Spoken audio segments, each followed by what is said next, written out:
you didn't do anything. You know, I have to challenge you on that. Like you didn't do anything for at least a year after that. It's like you kind of turned a blind eye. Is there a reason for that? Go get him, Vassy. Go get him.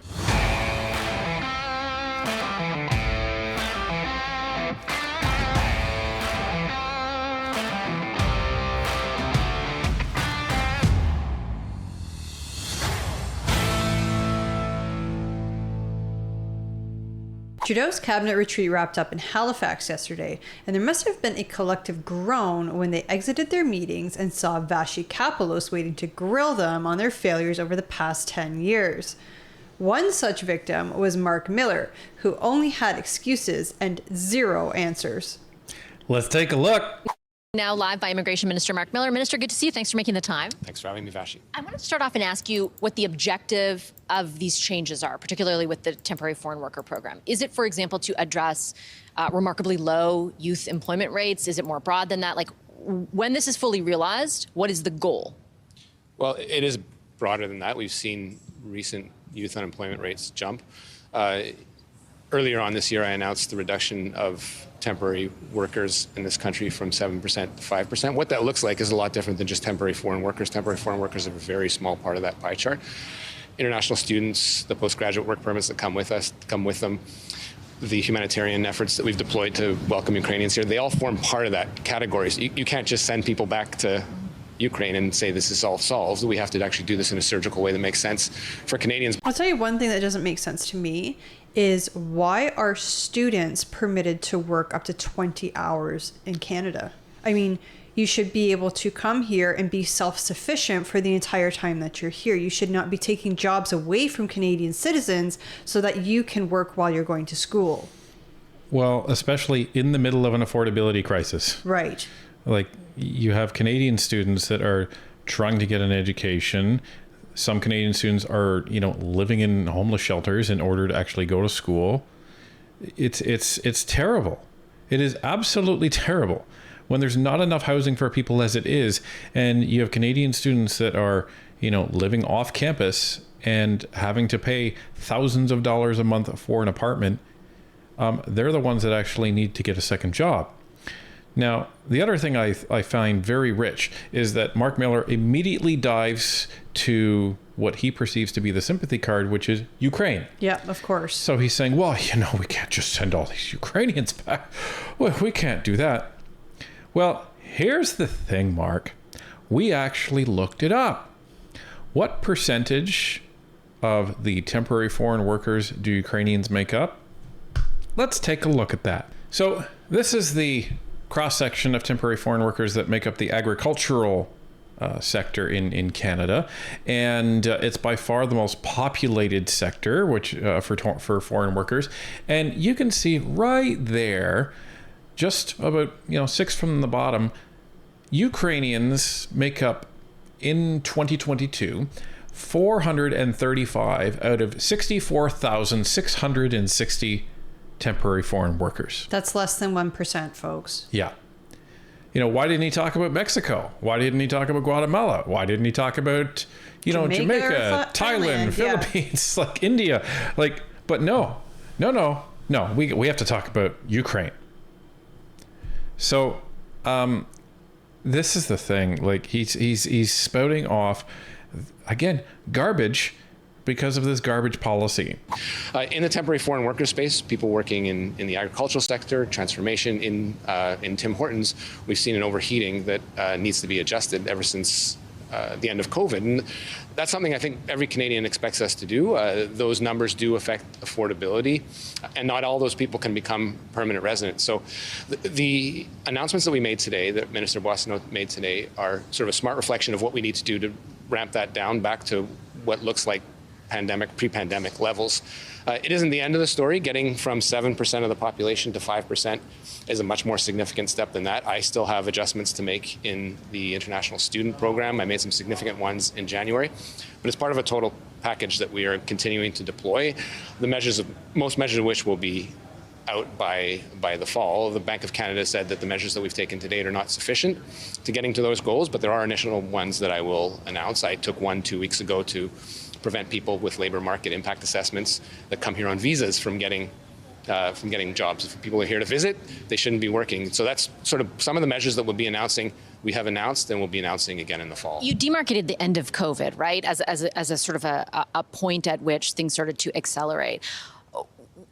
Is it fair of Canadians to ask now, if you're undoing a lot of that, why the undoing didn't start earlier? Because, for example, if you look at temporary residents who hold work permits, that number has increased by 150% over 2 years. It was 60%, not just low wage, I'm speaking more broadly. It was up 60% last July, year over year. Why did your government wait until just this January to start addressing one stream of it and now to address the rest of it? And could you not have addressed things earlier in order to mitigate some of the issues your Canadians are now dealing with? So this is the magical question, because, why are you only addressing this now, Minister? Well, maybe, just maybe, it's because the Century Initiative plan is a terrible plan, and all it has caused is a complete affordability crisis and housing crisis in Canada. And the Liberal polls are in the toilet.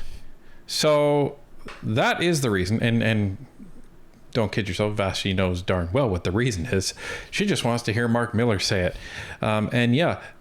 This was forecasted a couple of years ago, but they chose to ignore it and do nothing. I find it interesting how Miller referenced Tim Hortons. They've been under scrutiny recently for their labor market impact assessment positions, or LMIA positions, which is essentially when the employer says, no Canadians will do this job. We need to hire foreign workers or temporary foreign workers. Tim Hortons has come under particular scrutiny for this practice because there are many Canadians looking for jobs, especially in a city like Toronto, where the unemployment rate is around 7.7%. And Tim Hortons is being accused of, in some cases, exploiting this government program when there are plenty of Canadians who are more than willing to do the work. So it's going to be very interesting to see what happens, as the government has announced that they will be tightening up the LMIA program.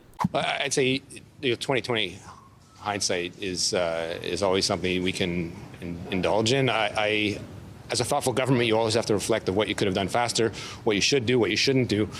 I'd simply say this, the labor shortages that we saw even a year ago are no longer there. Markets are contracting, labor markets are contracting, and there's no longer the needs for the people that we were bringing in those amounts to be here or to come to Canada. The labor market is contracting. Do you think maybe because the economy is bad? Maybe because people can barely afford a roof over their head and groceries for their family, that they can't buy like luxury items like maybe clothing or decorations for their home or things like that? I'm just focused on when he says, well, if we look at 2020, hindsight, there's the benefit of hindsight there. Okay, so let's get this straight. So the pandemic happens. You guys decide to print $600 billion of money that didn't exist before, hand it out as the basically pilot of the universal basic income utopian project. Canadians in droves applied to that because you were locking everybody down so they couldn't even go to their jobs.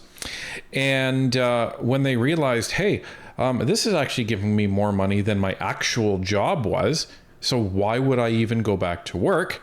That then created the labor shortage, especially in the low income sector. And then you're all surprised that there is a labor shortage. So then your solution to that is, well, let's just go and get a whole bunch of temporary foreign workers from other countries that'll come in and do the work that Canadians won't. That's just reality. And I think everyone expects governments to adjust.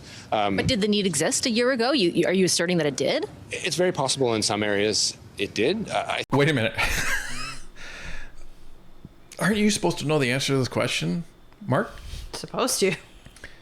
So you think, well, maybe that need existed a year ago. So Vassy's saying, well, are you saying that it did exist a year ago? Well, in some areas it's possible that it... You don't know? Okay, to be fair, this wasn't his file a year ago, right? But you're supposed to read up on that sort of thing. You're supposed to know this file inside out and backwards. 100%. He's supposed to know this, especially if he's the one making decisions about it. Right. And he's just made a major decision about it. So you would think that you would actually know what the history of that has been, at least back to 2020, and then you would have your justification for making that decision. Right, Mark?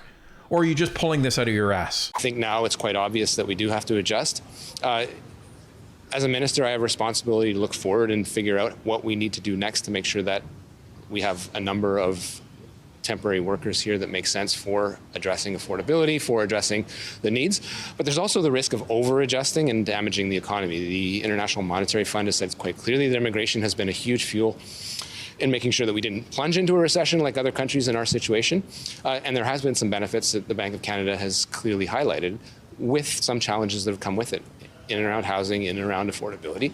And Canadians, as we've heard quite clearly over the course of the last year, have asked us to make some adjustments, and that's what we're doing. And we're doing, I think, so in a thoughtful fashion. The way these Liberals downplay what has been going on in this country, It's shameful. It really is. it's unfathomable.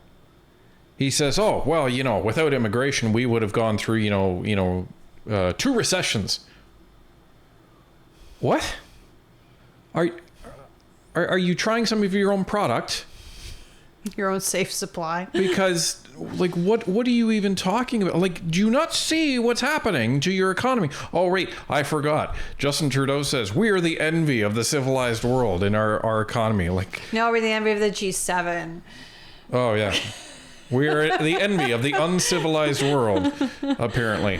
But then they says, well, and with immigration, comes challenges like housing and No, not challenges? if you guys plan ahead. What you guys did was the Century Initiative came in with their, big fancy presentation about how, we can grow our economy and it'll be great. We need 100 million people in this country by 2100. We need to start bringing them in now. And if you go back to our video about the Century Initiative, you can see that the immigration numbers that the Century Initiative had recommended match Canada's immigration numbers for the years 2021 and onward. And in some cases, the federal government increased them. So, but the fact that he says that, oh, well, housing and affordability is a challenge. You guys didn't plan. You want to tell all these people that are living in tents that, well, it was a challenge. A challenge is something that, you are faced with and then you can navigate and deal with it. You haven't done anything in the least. And all of these Canadians that can't pay their bills anymore, but 5 years ago, they were able to pay their bills. People that 10 years ago were able to afford a house, but now they're not.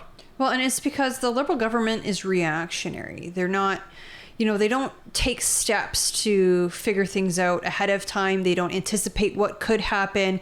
They just do whatever they want, and then they figure out afterwards, oh, shoot, we're heading into a recession. Oh, shoot, housing has skyrocketed in price because we don't have enough homes for everybody that we're bringing into this country. Oh, shoot, our unemployment rates are going up, especially among youth. They don't think of any of this stuff ahead of time. They see it happening after Canadians start suffering and then start screaming, and then the Liberals tank in the polls. That's when they do something. They are scrambling to try to fix this mess that they've made before this time next year when we all go to vote. And in the meantime, they say, oh, blame Harper. I do respect the fact that you're talking about, you don't want to overshoot, essentially, that not everything is static. It hasn't been necessarily what it was a year ago. But the Canadian press, I remember a number of months ago, reported that your predecessor received a briefing 2 years ago in which it was clearly outlined that both the temporary and permanent stream would have a salient impact on affordability. You didn't do anything. I have to challenge you on that. You didn't do anything for at least a year after that. It's like you kind of turned a blind eye. Is there a reason for that? Go get him, Vassy. Go get him. Asking the tough questions. You knew about this crap and you did nothing. Nothing. No, they didn't do anything until it got so bad that their numbers in the polls just bottomed out. Yeah, bottomed out. The only ones that are supporting the Liberals right now are just the diehards. Right. That's it. And many of them, and we've said, we know people like this who are diehard Liberal voters, and they will not vote in the next election because they don't want to vote Liberal. Right. They don't even be associated with that party right now. So even you might not be seeing numbers going up for NDP or Conservatives, but the Liberals numbers are going down because those people are opting not to vote. Yeah, and it's just it is disgusting that we are just watching this car crash of a government in slow motion at this point.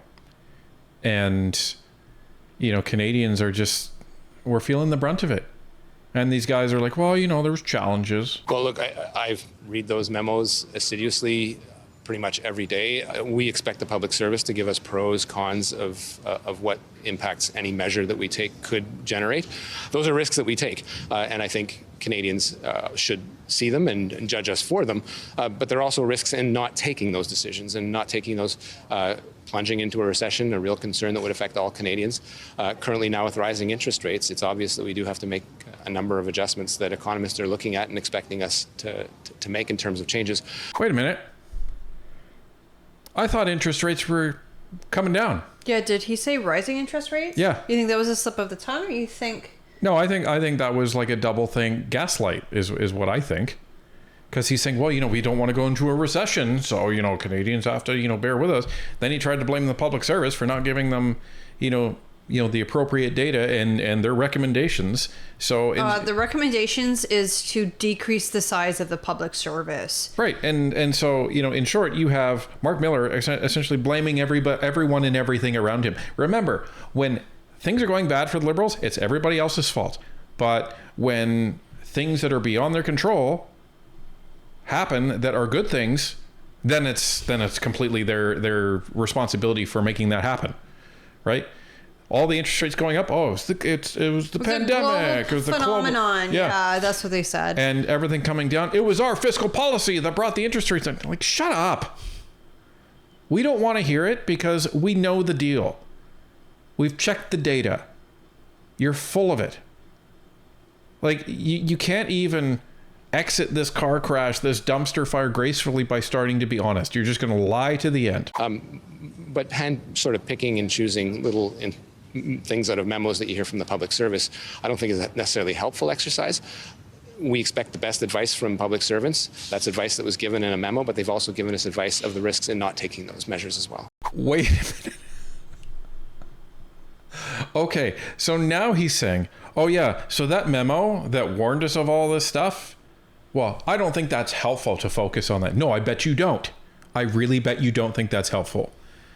Because it's not helpful to the Liberal Party or your numbers when people are calling you out and saying, hey, you were warned about this and did nothing. It was another government agency that had warned them, you cannot keep up with these immigration numbers because housing is out of control and jobs are non-existent. I think it was the CMHC that also warned them. Oh, perhaps. Because, they're looking at housing. And then the other public servant agencies are looking at the different, pieces of the labor market. So they would have been warned by multiple agencies. This is becoming a problem.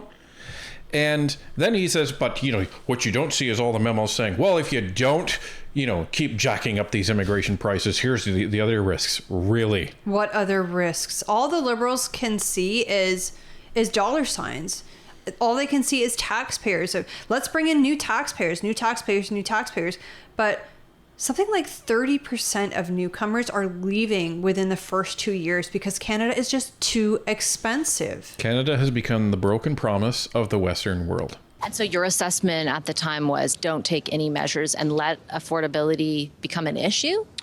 Well, not at all. I think we've acted quite aggressively on affordability. If we didn't have... Canadians don't feel that at all. Well, look, we certainly hear at the doors from Canadians what they're feeling. Obviously, Canadians look to governments to be responsible for decisions that have been taken. There's also a risk in not taking those decisions. If we had a labor market that was contracted in a recession, I think if you're looking at revisionist history, we could have gone through 1, even 2 recessions, and I don't think Canadians would have wanted that either. On the broader picture of immigration levels, today I thought it was very interesting that the Prime Minister did not close the door to changes to the permanent stream, right? And that is something that under your government has been a very specific policy measure. We're now at about 500,000 going to be. And the last time we spoke to you about this issue, you said it would stay, the latest plan showed that level staying there for the next 2 years. Can you expand on what kind of things your government is considering. Are you considering, very bluntly, a reduction in permanent immigration? So a couple things there. So you kept doing this, acknowledging, knowing that this was going to impact affordability. Well, we feel we've been very aggressive with that, and I love Vassy's immediate retort. Well, Canadians don't feel that. No, we don't. And Mark, what are you going to say? Well, Canadians are wrong. like we have our bank accounts. We can see that. Oh, money, no money. It's a reality. So what? Like, do you really think if you were doing such a great job in affordability and Canadians were having such an easy time that half the country would be screaming for Trudeau to resign and to call an election right now? Do you really think that? Or would you think, you know what, these Liberals are the best things, that's happened. I have more money than ever. I think they're trying to do that. I think they're trying to fix this country just enough so that they'll get more votes in the next election, and Canadians will just magically forget about all the misery that they've put us through. And I don't think it's going to work. I think Canadians are fed up. Canadians don't typically vote in a government. They typically vote out a government, and that's exactly what's going to happen. Well, we're looking at a number of options. When I paused the levels last year, it was with an undertaking to talk to Canadians and see what those levels look like or should be. There has been significant growth, I think for good reason, in the last few years. That economic growth, again, has been indispensable in making sure that the gross domestic product of the country has grown, that the entrance into the workforce, all driven by immigration, was assured. But now it's time to take a look at them and put real options on the table for the Prime Minister and for other cabinet ministers to look at, and not cosmetic changes simply to deal with public opinion. Real significant change to make sure that we have an immigration level. What does that mean? What does significant you'll see change when we announce the levels. It's not something I would announce publicly, particularly without having had that discussed in cabinet. It has not had the full, robust cabinet discussion that is due to it. And I expect to hear from my cabinet colleagues who are sometimes of different positions and views as to what the immigration levels of the country look like. So when I say all options are on the table, there will be considerations about whether we reduce, what type of immigration that we are supporting. 60% of our immigration is economically driven. That is probably unprecedented with countries that we compare ourselves to. But we have to see if we've done this in the right way, and if that growth merits to continue, needs to be paused or even reduced. Why is that the conversation happening right now? And I ask with respect specifically to permanent, because every interview I've conducted with you or the housing minister over the last year, you have been very insistent that what was driving the ills associated with immigration was on the temporary side of things. And I even remember in January asking you this question about the permanent stream, and you said, like, questions in that, you were kind of hearing a lot of questions in that area, and some of them had undertones of racism. I remember that. I remember them calling us racists. Well, it's hard not to remember. They seem to do that every other day. Like, if you criticize anything with the Liberals, it's, therefore you're racism. Racist, you're misogynist, you're a fringe minority, you're this, you're that. So, like, this is... Yeah, I can't afford a house, so therefore I'm racist. Hello? Like, I can't find a job, therefore I'm racist. But this is what they do. This is the playbook of the left. When you disagree with them, doesn't matter what it is, they try to shame you for it. Right. They start the ad hominem attacks, And you're a bad person. 100%. And they're counting on you bowing to the pressure, apologizing, and becoming one with the message again.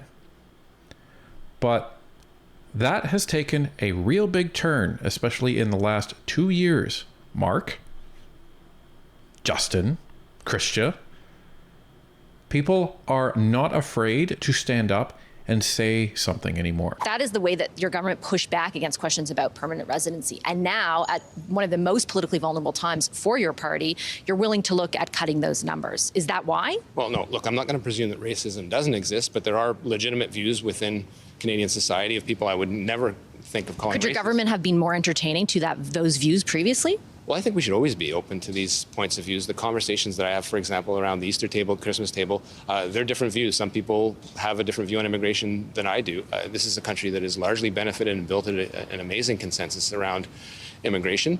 But again, we're hearing from different parts of Canada, different even people in my own family that have different views on immigration. I think we owe it as a responsible government to listen to them, even if we don't. Did you not owe it a year ago or a year and a half ago when those levels were hitting 450,000, 500,000?